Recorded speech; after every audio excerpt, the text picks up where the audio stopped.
Dalam rekaman kamera pengawas, korban tampak menggelantung di bagian pintu mobil. Korban terseret hingga 150 meter hingga akhirnya terjatuh setelah menabrak sebuah tiang listrik di pinggir jalan di Kelurahan Sindang Rasa, Kecamatan Bogor Timur, Bogor, Jawa Barat, Senin dini hari. Saya juga sempat melihat dan mendengar bahwasannya Bung Angga ini menjadi salah satu aktivis yang memang sangat vokal, sering sekali menyuarakan isu-isu tentang hal-hal yang cukup anarkis di Kota Bogor khususnya, seperti pembegalan. Tapi kenapa kok bisa anak Bung Angga sendiri yang menjadi korban pembegalan? Sekarang terima nggak terima, nasib anak saya udah jadi korban. Semoga nggak cacat seumur hidup. Ketika dia sadar beberapa waktu yang lalu, sempat saya tanya kenapa. Ada yang nembak. Bahkan saya dengar sendiri di daerah tertentu ini yang si pelakunya Hegel ini, di sana itu banyak yang terduga pembuatan senjata ilegal. Kemudian yang kedua di daerah tersebut.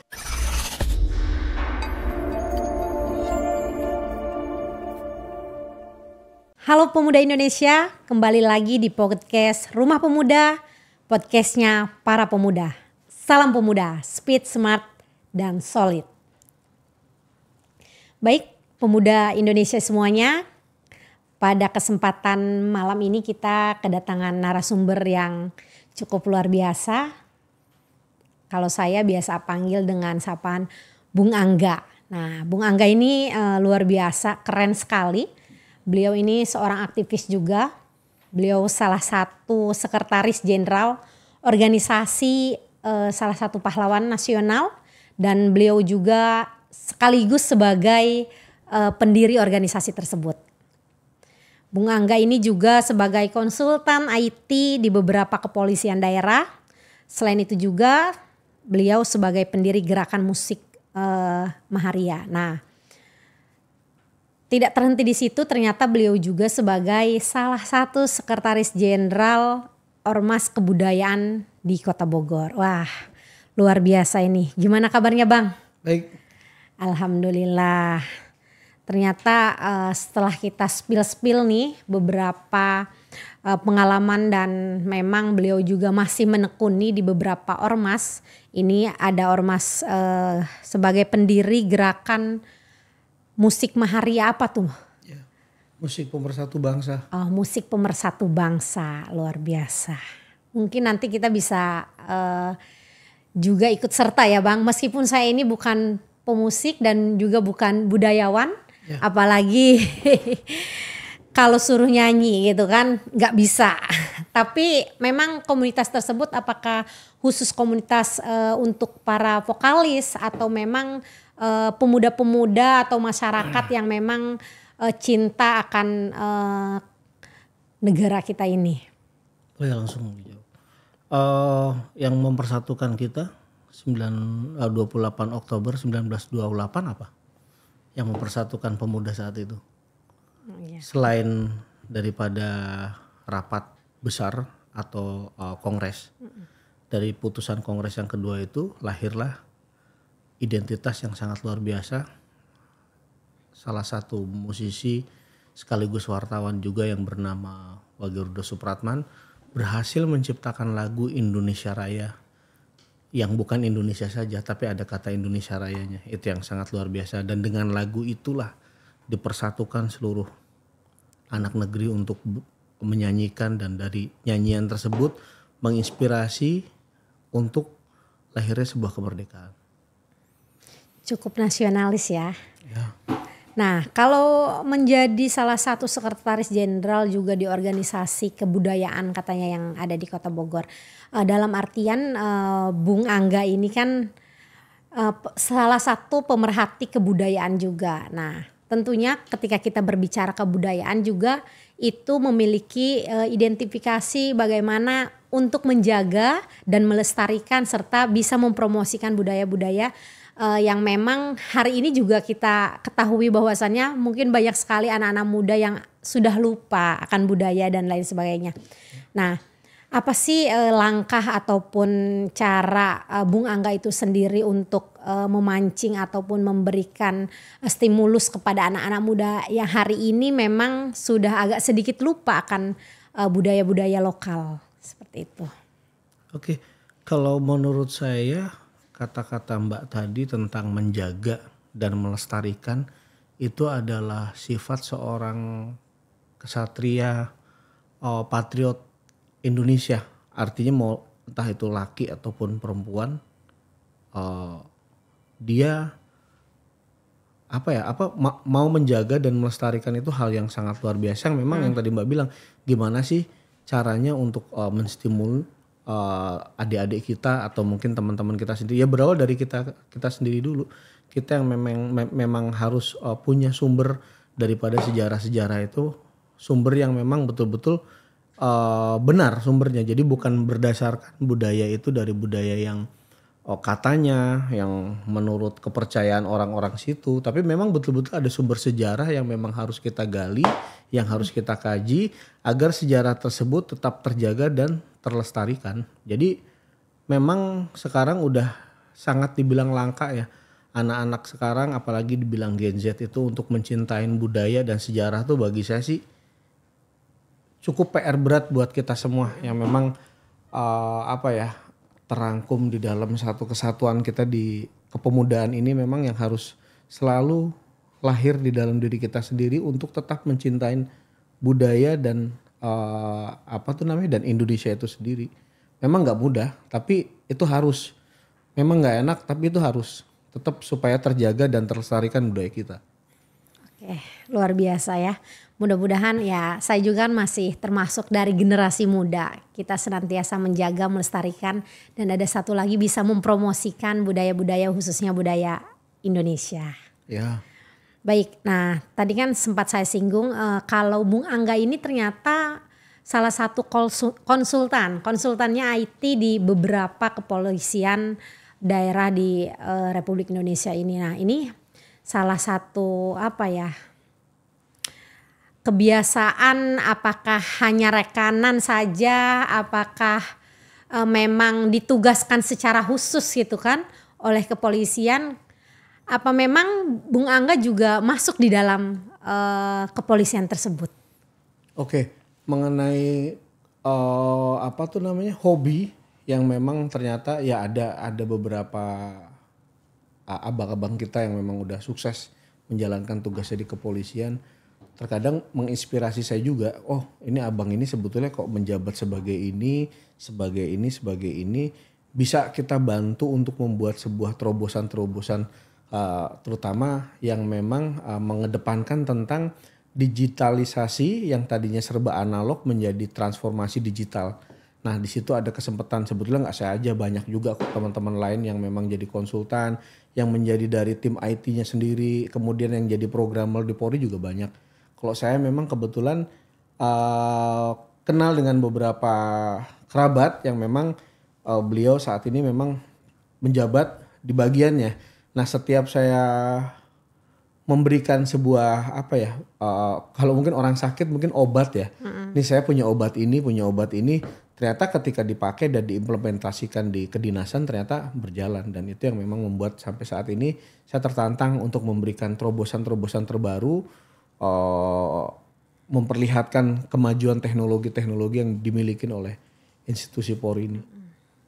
Berarti Bung Angga ini sudah banyak kontribusi tentunya ya untuk institusi Polri ini. Karena beberapa tadi yang disampaikan juga oleh Bung Angga, ternyata ide dan gagasannya yang memang tadi dari yang analog menjadi IT yang memang hari ini juga sudah serba canggih dan luar biasa gitu. Memang kita jangan sampai ketinggalan. Nah ini adalah salah satu terobosan juga yang bisa efektif digunakan oleh beberapa kepolisian daerah yang ada di Indonesia. Ya, boleh ada satu gak? program yang memang digunakan oleh seluruh Polda di Indonesia.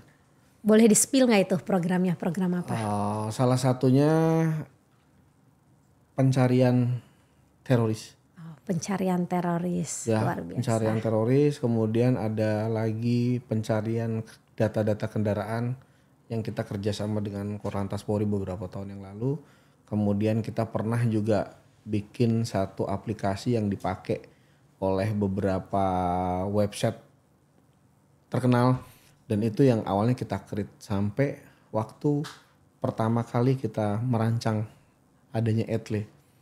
Itu pertama di Jawa Timur sama Mas Fahri yang sekarang jadi Kapolres di Indramayu kalau nggak salah.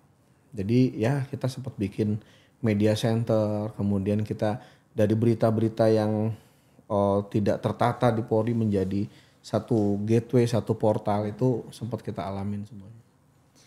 Bisa disimpulkan berarti Bung Angga ini banyak sekali kontribusi dan memang untuk menjaga kesatuan negara Republik Indonesia ini kita bisa banyak sekali apa yang kita lakukan. Nah, terlebih anak-anak muda tentu kita harus banyak memberikan ide dan gagasan dengan cara tersendiri karena kita yakini bahwasannya ya setiap pemuda pasti memiliki kualitas, memiliki kemampuan dan keahlian yang berbeda. Mungkin sahabat-sahabat ataupun para pemuda yang lain memiliki keahlian seperti Bung Angga di bidang IT, mungkin nanti juga bisa banyak belajar nih. Karena saya yakini banyak sekali sama-sama para belajar pemuda juga. hari ini di Indonesia juga yang menekuni di bidang IT. Oke Bung, saya juga sempat melihat dan mendengar bahwasannya Bung Angga ini menjadi salah satu aktivis yang memang sangat vokal, sering sekali menyuarakan menyuarakan isu-isu tentang hal-hal yang cukup anarkis di Kota Bogor khususnya, seperti pembegalan. Tapi kenapa kok bisa anaknya, mohon maaf ya Bung, anak Bung Angga sendiri yang menjadi korban pembegalan? Saya sempat baca sedikit bahwasannya salah satu korban dari pembegalan yang memang terseret kurang lebih dari 150 meter, bahkan mengalami koma dan cukup naas sekali ketika kita melihat beberapa berita juga yang saya lihat itu ternyata anak kandung Bung Angga sendiri, salah satu seorang aktivis yang memang selalu vokal menyuarakan bagaimana untuk mengantisipasi begal dan lain sebagainya. Ternyata anak Bung Angga sendiri yang menjadi korban. Jadi menurut Bung Angga seperti apa nih? Mungkin takdir Tuhan nggak ada satupun yang bakal mendahului takdir. Artinya ya walaupun saya aktivis di Kota Bogor, saya beberapa kali melakukan demonstrasi dengan tujuan agar ada langkah konkret daripada aparatur keamanan. Jadi waktu demo pertama tuh sekitar tahun 2016 atau 2018 itu, karena memang korban itu bacok-bacokan pakai pakai samurai, kemudian ada orang yang lagi naik motor kemudian langsung ditebas, itu di depan saya sendiri. Saya tuh nyaksiin sendiri gitu loh. Akhirnya ternyata sampai meninggal nggak tuh? Kalau langsung tebas-tebas gitu kan ngeri banget ya. Apalagi pakai sajam. Ini yang unik gitu loh. Ditebas tapi badannya nggak kenapa-kenapa. Kadang-kadang juga ditebas ada yang putus juga tangannya. Dan saya menyaksikan sendiri dan hampir setiap hari, hampir setiap minggu itu selalu ada kejadian. Selalu ada kejadian. Ini yang masih menjadi fenomena sejak 2017 lah ya, sekitar itulah. Tiap kita mau melakukan sahur di jalan bareng-bareng sama teman-teman pedagang asongan atau mungkin orang yang kurang beruntung yang tidur di pinggir jalan, selalu tertunda cuman gara-gara ada perang antar kelompok. Kalau enggak ada orang yang diambil motornya, entah itu di mana, entah itu si pelaku kejahatan atau ke anak-anak pelajar masih belum tahu. Artinya gini, langkah konkret yang kita minta sama pemerintahan ataupun aparatur penegak hukum itu agar memperhatikan kami juga sebagai warga Bogor gitu loh. Karena saya melihat juga dan memang nggak salah juga kepolisian atau mungkin TNI ataupun Pas Pampres di situ atau adapun kesatuan-kesatuan lain yang memang sengaja saya sebutkan ini karena memang terkonsentrasi penuhnya dengan istana. Istana yang tempat presiden tinggal, artinya ya mereka capek untuk jaga ini, kemudian harus melayani masyarakat juga. Jadi porsinya mungkin kita jadi warga tapi jadi kayak anak tiri gitu loh. Tapi itu juga nggak seharusnya ya kita kita minta kepada stakeholder itu agar melakukan sebuah terobosan. Contoh jangan jauh-jauh. Kita bisa gitu loh dengan para wali murid di sekolah-sekolah itu untuk berkontribusi sama-sama memberikan informasi di dalam satu ruang. Contoh membuat sebuah aplikasi yang memang diwajibkan oleh Pemkot ataupun aparatur hukum yang ada di Kota Bogor itu membina hubungan komunikasi dengan para orang tua ataupun mungkin dengan perwakilan pemuda setempat, ormas atau LSM ataupun tokoh-tokoh masyarakat itu kenapa nggak dilibatkan gitu loh, maksud saya itu seperti itu. Berarti Bung selama kurun waktu berapa tahun dan sampai hari ini kejadian misal kayak begal atau geng motor, ya. Geng motor juga masih banyak. Nah, Masih. berarti kurun waktu berapa tahun? Apakah sampai hari ini? Kalau saya tuh waktu itu karena memang teman-teman dari lembaga kemasyarakatan, organisasi kemasyarakatan sering banyak kumpul dan nggak ada langkah konkret, akhirnya kita memberanikan diri untuk menyuarakan suara di jalanan karena kita kirim surat nggak ditanggepin. Kirim surat ke mana tuh? Ada ke Pemkot, ada juga ke kepolisian juga. Kita kirim surat agar dilakukan audiensi dengan mereka. Dengarlah gitu loh keluh kesah kita jangan sampai menimpa terhadap keluarga kalian. Jangan sampai. Dan hari ini menimpa? Dan hari ini justru malah menimpa kepada diri saya sendiri. Mungkin Bung, ini ya tadi yang disampaikan qadarullah, tapi ada langkah konkret ataupun beberapa strategi bahkan upaya Bung Angga untuk melaporkan tersangka gitu ataupun seperti apa sih yang memang sejauh ini sudah dilakukan oleh Bung Angga? Karena memang ketika kita berbicara menjadi korban, pasti kita akan sepenuhnya bersuara, pasti kita akan sepenuhnya mencari keadilan dan sampai titik habis pendarahan. Mungkin kalau kita sebagai orang tua sakit saja, ketika anak sakit gitu ya, pasti kita akan memikirkan dan mengutamakan seorang anak katanya gitu. Ya. Nah hari ini melihat korban bercucur darah di kepala bukan hal yang mudah gitu kan. Ya. Berarti kan ada upaya bahkan hal-hal yang memang harus dilakukan untuk mencari keadilan. Jadi sejauh mana sih hal tersebut sudah dilakukan? Kalau mengenai keadilan ataupun mengenai situasi dulu lah ya. Situasi itu hampir 2 bulan saya belum bisa move on, masih belum bisa ikhlas menerima kenyataan yang memang ada tuh memang sulit. Tapi disitulah kita dihadapkan oleh kenyataan yang memang kita mau tidak mau harus terima kepahitan itu gitu. Jadi dengan kita menerima dulu, melapangkan dada dulu, baru akan menemukan sebuah energi positif atau afirmasi di dalam diri. Contoh, kalaupun saya mau nuntut ini, nuntut itu udah ada penegak hukum.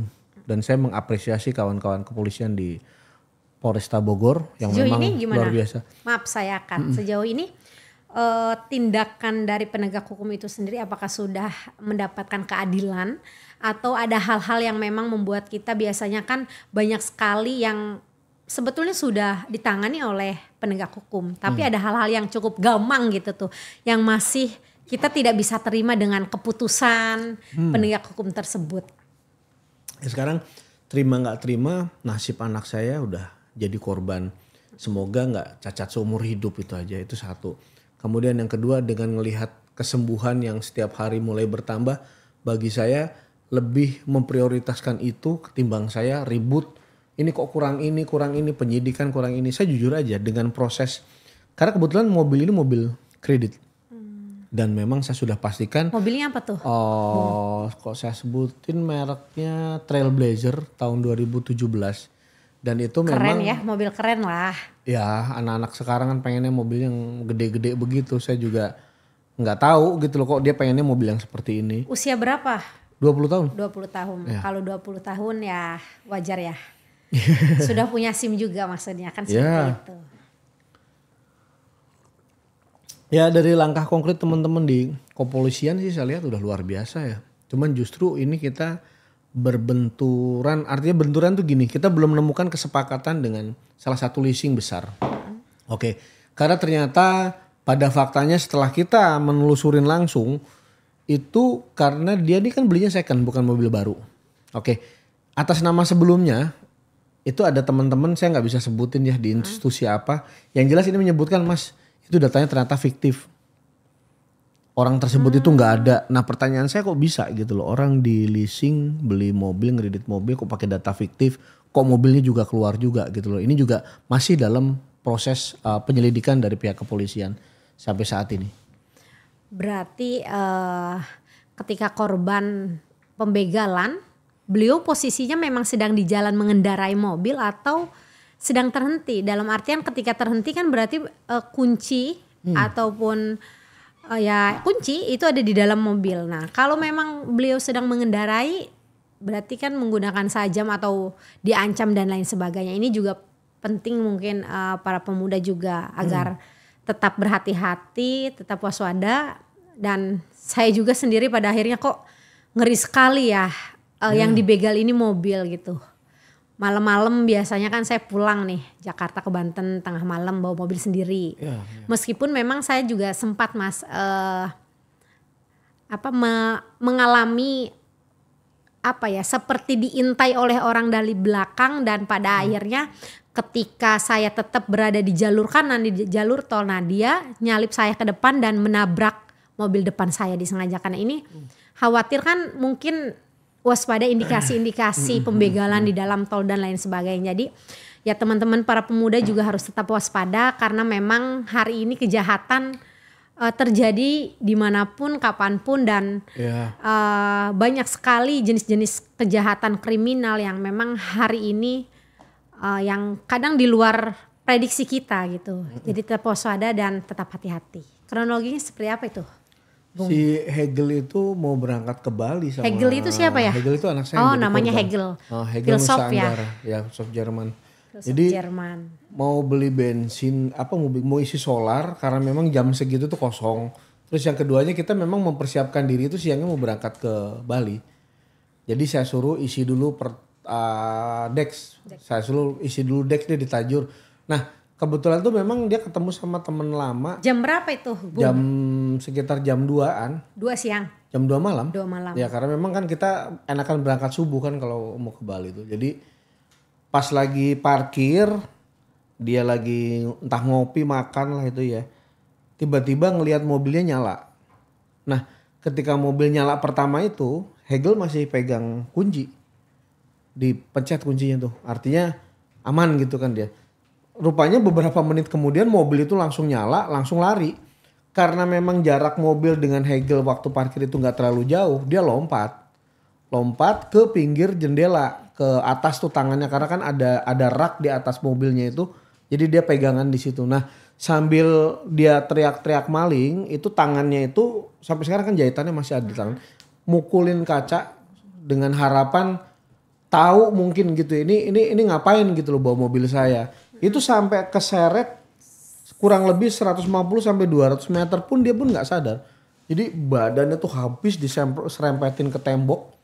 Terakhir ada saksi di daerah situ, RT atau RW-nya, ditabrakin Hegel itu ke tiang listrik. Setelah terkapar pun Hegel sempat bangun mau ngejar kembali mobil itu, cuman keburu muntah darah. Hegelnya udah langsung nggak sadarkan diri. Nah yang unik, ketika dia sadar beberapa waktu yang lalu, sempat saya tanya kenapa. Ada yang nembak, ngomongnya begitu. Karena waktu di grup WhatsApp capturean itu ada yang ngirim ke saya, anak ini kepalanya pecah dan ditembak. Karena saksi yang di situ. Cuman entah kenapa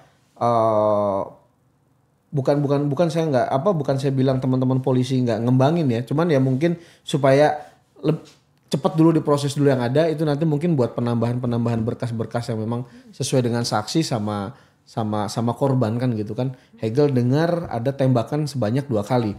Dan memang ketika Polresta Bogor itu melakukan press release terhadap pelaku-pelaku begal ini, memang ditemukan juga senjata ilegal. Senjata rakitan, dan memang pelurunya cuma 5 apa 6 gitu ya. Dan itu cuma tinggal 3 atau 4 pelurunya itu. Berarti sebetulnya kasus ini sudah terungkap? Sudah terungkap. Sudah dan ditetapkan? Motifnya itu memang pencurian. Jadi bukan begal. Kalau begal itu kan yang Mbak tadi bilang, dia lagi jalan dicegat ini. Kemudian lagi, ini memang pencurian. Tuduhan pasalnya 365. 365 itu mungkin pencurian dengan pemberatan ya. Tapi kalau ya karena saya bukan penegak hukum juga, tapi seperti mendekati pembunuhan. Ya, ada upaya pembunuhan itu udah jelas karena sampai sekarang juga kalau dibilang korbannya udah parah banget. Apalagi ada indikasi beliau itu sampai korban ditembak sebanyak 2 kali atau 3 kali. Ya, ada jahitan yang sampai sekarang saya minta visum et repertumnya belum dikasih. Di tangan kanannya ada luka panjang dan udah dijahit kondisinya. Jadi ke rumah sakit pertama itu kan karena memang banyak banget pasien lain. Jadi nggak kepegang anak saya tuh. Makanya 3 jam kemudian saya bawa ke salah satu rumah sakit di Kota Bogor, langsung ditanganin. Dan ternyata kalaupun itu saya telat 2 jam bawa ke rumah sakit itu, anak saya udah nggak tertolong nyawanya. Karena memang pendarahan di otaknya, isi otaknya udah darah gitu loh, nggak cuma hanya otak. Sebetulnya ini kan berarti sudah terungkap kasus ini ya. Yeah. Kasus pencurian berarti bukan pembegalan. Ya. Sebetulnya apa sih bedanya pembegalan dengan pencurian kan? Ya, pembegalan sama-sama juga kejahatan sama-sama sebetulnya, ya. sama-sama kriminal juga. Cuman bahkan ada yang unik loh Mbak. Ternyata tuh usianya si pelaku-pelaku ini seusia sama anak saya. Tapi dia udah profesional, udah bisa ngegadain kunci, udah berpikir mobil itu dipasang GPS kemudian dibegal di jalan. Itu anak usia 20 tahun. berarti orang-orang pintar juga kan? Ya. Pasti orang-orang yang paham. Orang-orang licik mungkin. Kalau pintar kan kepintarannya dipakai yang manfaat kebaikan. Iya. Kan kalau ini kan tapi dipakai buat manfaat tapi yang jelek kan gitu kan. Kira-kira Bung dengan kronologi yang memang agak sedikit rancu gitu kan. Tadi disampaikan ada penembakan juga, terus ada juga yang menyampaikan saksi bahwasannya beliau itu dibanting ke tiang listrik dan lain sebagainya. Nah, kira-kira ada nggak sih ini indikasi memang sudah diincar sejak lama dan dikhawatirkan karena memang Bung salah satu menjadi konsultan di beberapa kepolisian daerah gitu tuh. Ada nggak sih sangkut pautnya gitu yang khawatirnya ada indikasi orang-orang tertentu dari institusi apapun itu yang memang mengincar dari salah satu keluarga ataupun bahkan anaknya gitu. Sebetulnya kita juga harus mengetahui sih background ataupun kesehariannya Hegel itu seperti apa gitu kan. Kalau Hegel itu kesehariannya memang banyak ngikut saya. Ngikut saya tuh artinya gini, saya sering sekali punya konsep software untuk software untuk Polri. Jadi kita membuat sebuah terobosan gimana software tersebut bisa menemukan artificial intelligence dari kacamata. Kemudian kita bisa di dalam kacamata tersebut kan ada layar. Kita bisa ngelihat seseorang ini langsung tahu akun media sosialnya. Dari akun media sosial, karena kan media sosial kan memang umum. Jadi kita mendapatkan data tersebut secara legal, bukan ilegal. Kemudian dari media sosial tersebut ngembang lagi kepada email. Kadang-kadang email itu sekarang dijadikan untuk akses daripada nomor handphone juga ada di situ. Nah, artinya tuh software yang kita buat sama Hegel ini untuk di salah satu Polda itu memang sampai ke situ. Berarti Hegel juga udah ikut serta menciptakan salah satu aplikasi gitu? Ya. Keren. Dia programmer juga, kemudian yang unik dari dia itu seneng ngotak-ngatik software. Apalagi kalau dia login gak tahu password itu aduh ampun dah. Nah kembali lagi Bung, tadi yang saya sampaikan ini khawatir ada motif lain, apalagi mengetahui bahwasannya Hegel juga memiliki kecerdasan yang cukup luar biasa kan, keahlian yang sehingga dia bisa membuat beberapa aplikasi yang hanya dipoto wajah, misal bisa terindikasi melalui email, melalui sosial media dan nomor handphone dan lain sebagainya. Nomor handphone ini pun kan ada geoteknya, ada di mana nomor handphone itu bisa dilakukan oleh sama si Hegel ini. Cukup mengkhawatirkan mungkin para pihak. Ya para pihak kita juga nggak tahu nih pihak-pihak siapa yang mengkhawatirkan gitu tuh. Apa memang sudah diincar sejak lama karena memang diindikasi bahwasannya misal Hegel ini membahayakan atau Bung Angga yang membahayakan atau memang ini pure secara kebetulan kejadian ini? Sampai saat ini kalau menurut saya nggak ada sesuatu yang kebetulan. Pasti memang udah ada aturan Tuhan menciptakan sesuatu udah pasti. Cuman kalau kita sekarang saat ini cenderung kepada wah nih jangan-jangan ada yang ngintai, jangan-jangan gara-gara lu kerjaan di Polri kayak ini. Awalnya memang betul kita sempat terfikirkan ke sana, tapi setelah polisi mengungkap apa yang ada di kejadian Hegel ini, belum menemukan indikasi ke situ. Kecuali memang ada beberapa barang yang memang ada terkaitan dengan pekerjaannya Hegel sama saya tadi di salah satu Polda tadi, yang memang sama sekali juga nggak ada. Kita nggak bisa ngungkap karena apa, itu masih di kardus dan belum dibuka gitu loh. Jadi emailnya atau MAC address-nya itu belum sempat kita ambil, dan di kwitansinya pun itu hanya sebatas MAC address dan ada kesalahan ketik, jadi kita nggak bisa nemukan itu.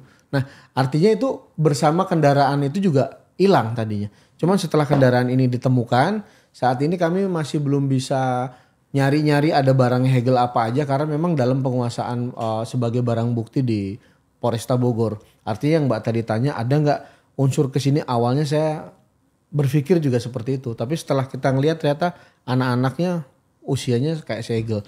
Ya mungkin nggak tahu saya, kalau di belakang mereka ternyata ada yang nyuruh saya juga nggak ngerti. Karena prosesnya dari awal mobil ini kita dapatkan tuh ada yang promo paksa supaya mobil itu dibeli sama saya. Kemudian yang kedua dipakai sama anak saya. Yang ketiga kejadian seperti ini. Oke.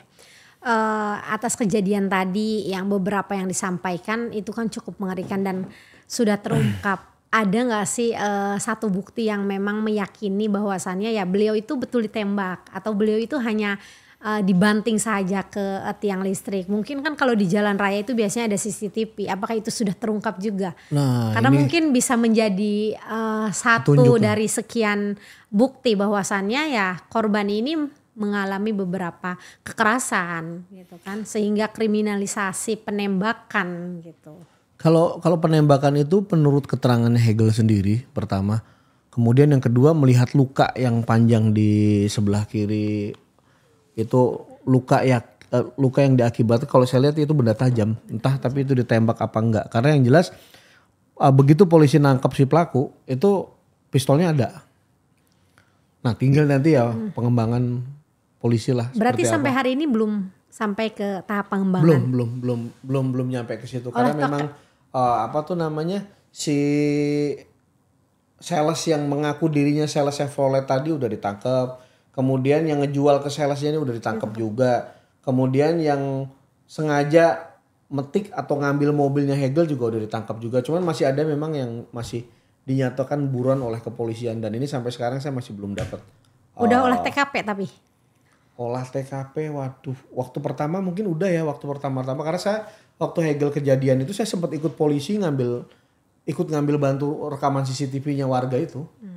Karena ini melihat dan mendengar tadi bahwasanya ini bukan lagi hanya begal ataupun pencurian kan, tapi kekerasan terhadap ya pemuda yang memang hari ini juga beliau memiliki satu keahlian gitu yang memang nanti itu akan menjadi ide ataupun membantu kinerja beberapa institusi, khususnya di institusi Polri kan demikian. Nah ini cukup disayangkan, aset negara sebetulnya Hegel ini yang memang jarang sekali mungkin pemuda di usia 20 tahun beliau memiliki keahlian di programmer dan lain sebagainya.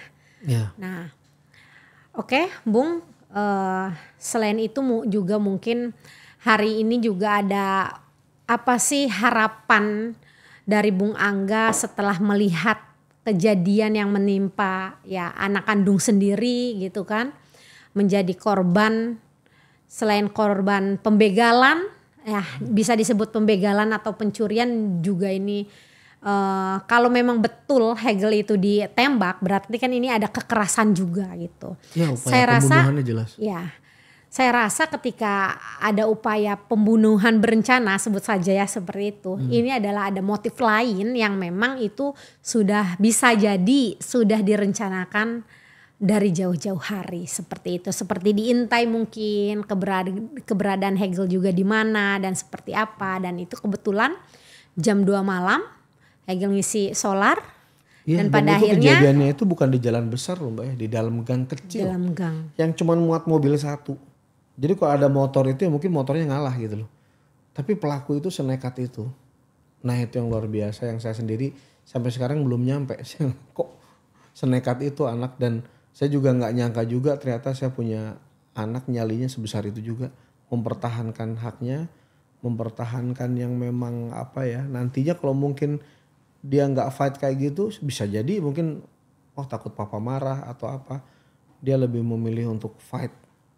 Itulah yang luar biasa dari ya walaupun terkesan konyol ya, padahal mobil kasih aja, tapi ya nggak semua berpikir seperti itu. Buktinya Hegel masih fight mempertahankan haknya dia. Kadang gini sih Bung, saya juga tadi sempat berpikir kenapa ketika mobil itu diambil, ya sudah lepas saja, yang penting kan dia selamat. Biasanya kan orang berpikir seperti itu. Gak usah dipikirkan barang katanya gitu kan. Barangnya gak usah dipikirkan. Yang penting nyawa kita selamat. Ya. Mungkin dia secara spontan melihat mobil, dia betul. Lari. Kan karena memang itu milik dia, hak dia. Nah saya rasa ketika dia akan tahu imbasnya sampai terseret, sampai luka, bahkan ya mudah-mudahan tidak cacat tadi yang disampaikan gitu kan. Ini kan mengkhawatirkan, banyak sekali mengkhawatirkan dari beberapa fisik Hegel yang nanti ke depan tidak bisa berfungsi seperti biasa. Tapi mudah-mudahan bisa berfungsi. Mungkin Hegel juga akan merasa nyesal. Tapi ini cukup luar biasa Bung.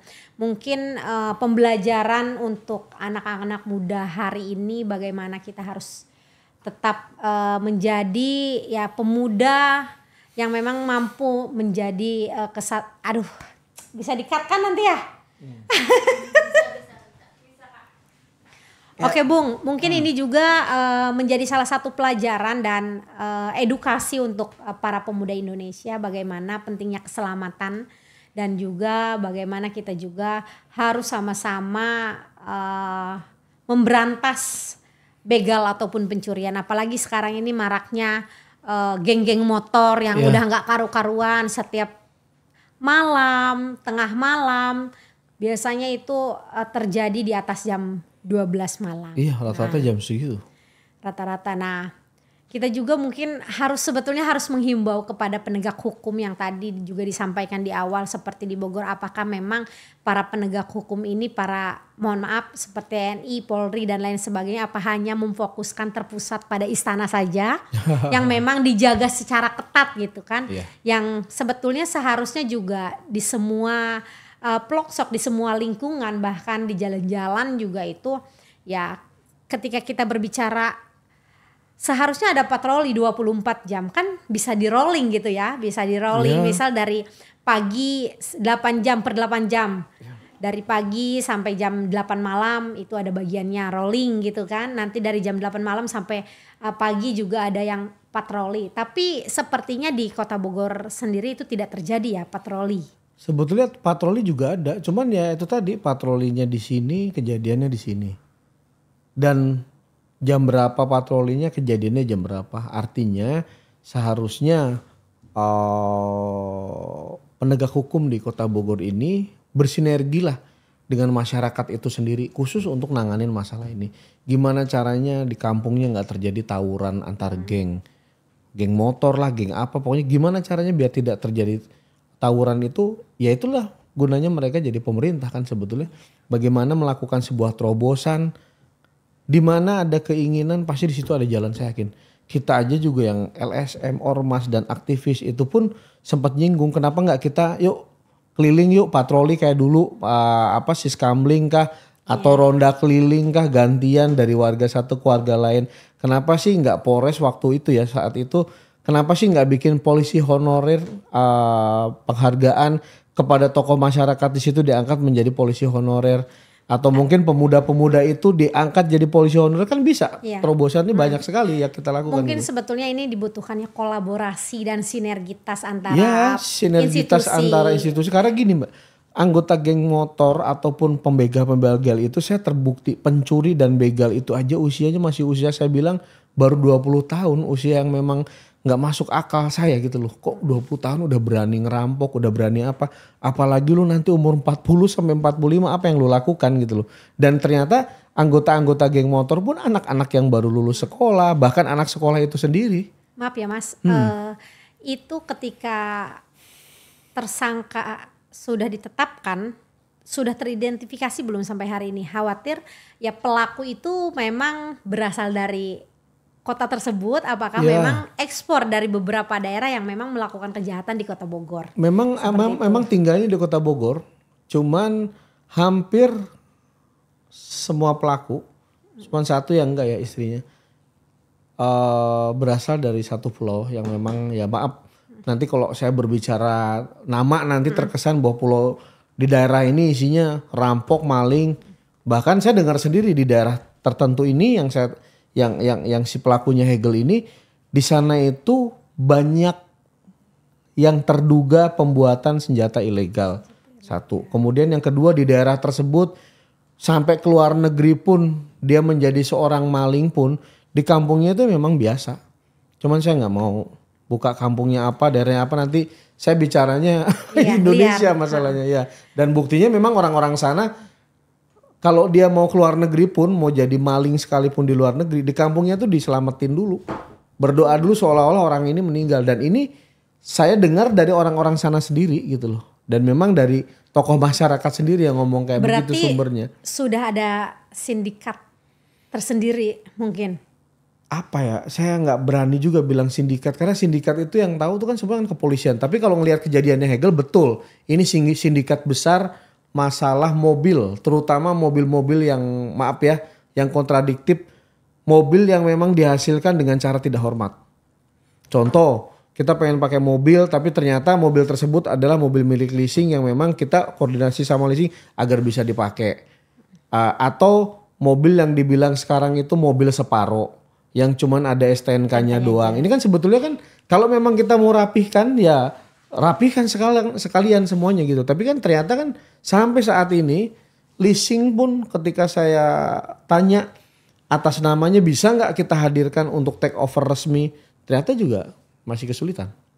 Berarti ini juga pentingnya hati-hati nih untuk seluruh, tidak hanya pemuda. Pesannya tapi Pak Kapolresta Bogor kemarin itu tepat banget. Kita mau beli mobil itu kita harus lebih hati-hati lagi. harus Karena lebih hati-hati sekarang udah lagi. jadi modus. Mbak beli mobil di showroom, ternyata showroom tersebut sudah mobilnya udah dipasangin GPS yang sewaktu-waktu bisa dipetik sama orang itu. Selain itu juga sekarang banyak sekali sebetulnya Bung modus yang seperti mata elang ya. Oh Matel. Mata elang Oke. ya, Matel yang mana beberapa lalu juga ada kejadian di salah satu tempat wisata yang memang orang tersebut dipaksa diambil mobilnya oleh mata elang itu dan ternyata katanya mobil itu memiliki ya STNK yang sama. Nah ini juga sebetulnya perlu pihak tertentu, pihak yang berwajib memiliki ya kebijakan dan harus segera mengambil keputusan sehingga tidak banyak lagi korban tersebut. Nah khawatir. Kalau Matel kan udah dilarang. Iya tapi. Mengambil mobil dengan cara ngambil gitu kan udah dilarang. Iya tapi hari ini masih terjadi di beberapa daerah yang memang. Ya. Iya faktanya masih terjadi.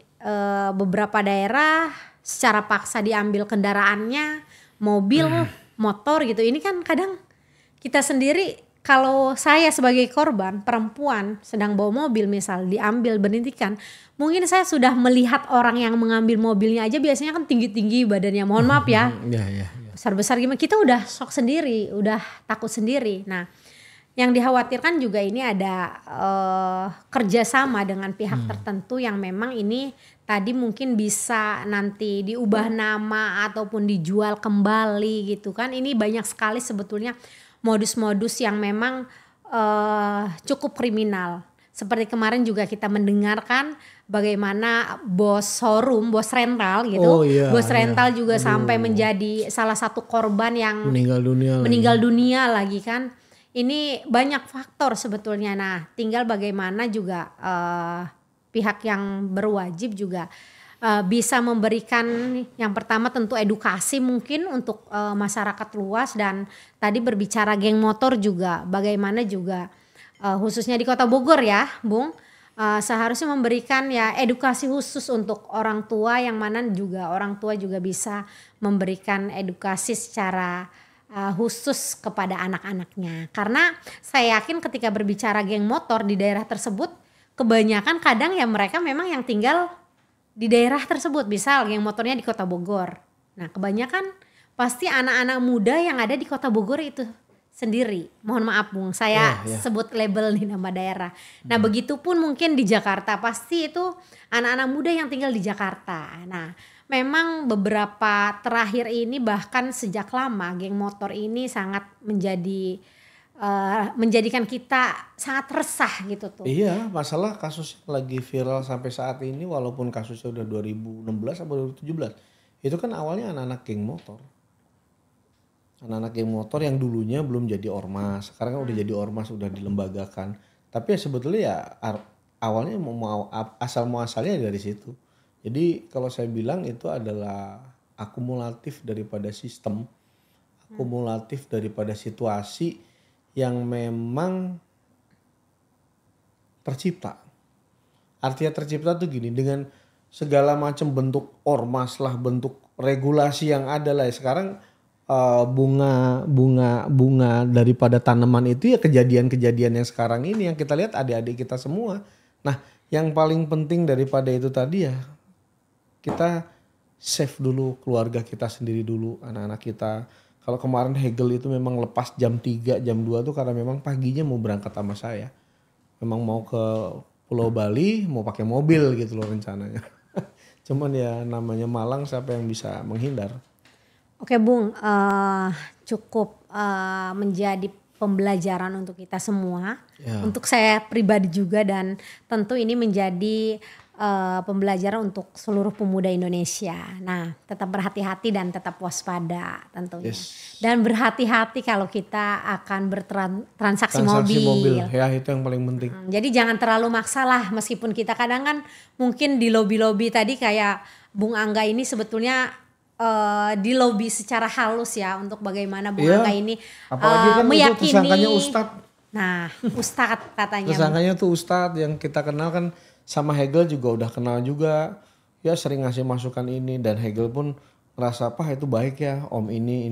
Tapi saya nggak punya pikiran bahwa orang itu bakal sejahat itu awalnya. Sampai ya kita ngelihat fakta, ternyata mobil itu didapat dari dia, kita juga transfernya juga ke dia juga, saya minta tolong bayarin cicilannya juga, ya ternyata kelemahan saya di situ. Nggak pernah berpikir bahwa orang tuh mungkin mau jahat sama saya gitu loh.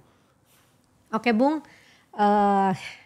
di akhir sesi mungkin tadi menjadi spirit kita untuk terus merefleksi diri, untuk terus kita juga menjaga diri agar kita tidak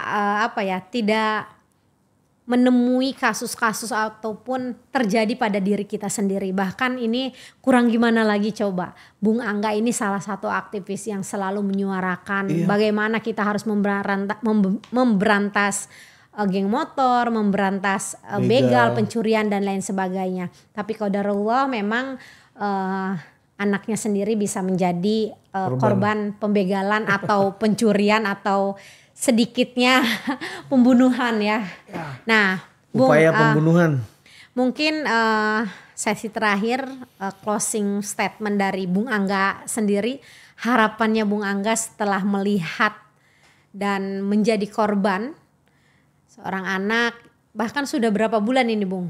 Udah mau ke 3 bulan. Sudah mau ke 3 bulan, kondisinya mungkin belum seperti biasanya. Iya, masih belum sadar upaya apa dan langkah apa sih, dan harapannya seperti apa yang memang Bung Angga inginkan. Kalau harapan saya Hegel bisa kembali pulih dan dia tetap mengerjakan sesuatu yang bermanfaat buat orang lain. Itu aja yang paling penting, itu pertama. Kemudian yang kedua, ingat sebelum adanya kemerdekaan bangsa Indonesia, lebih dulu pemuda bersatu berdaulat untuk menuju kepada Indonesia yang merdeka. Artinya sebentar lagi kita masuk ke dalam 100 tahun Sumpah Pemuda. Itu yang saya berharap agar teman-teman di Rumah Pemuda ini mensafaati nilai-nilai perjuangan. Karena kebetulan kan gedungnya, peristiwanya ada di sebelah. Kita ingat energi persatuan yang begitu besar yang memang mendatangkan seluruh pemuda dari seluruh Indonesia. Saat itu mungkin udah jelas-jelas belum ada grup WA, ya nggak, belum ada email, belum ada apa, tapi mereka bisa bersatu. Nah, kita buat 100 tahun Sumpah Pemuda, seluruh pemuda harus bersatu, harus menentukan langkah kita yang udah 100 tahun ini, kemerdekaan yang udah berapa, 87 tahun atau 86 tahun, seperti apa saat ini ya. Kita mengadakan evaluasi bersama untuk menuju kepada Indonesia Raya.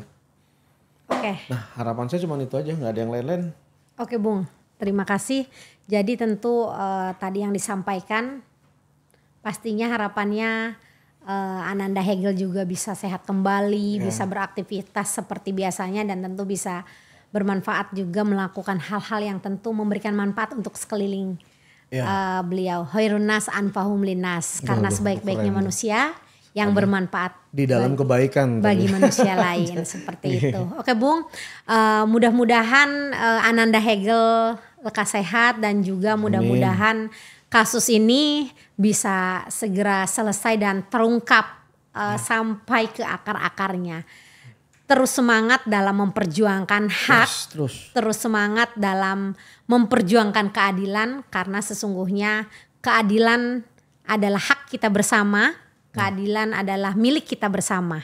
Oke, pemuda Indonesia, saya Maya Muizati Lutfillah pamit undur diri. Salam pemuda Indonesia, speed, smart, dan solid.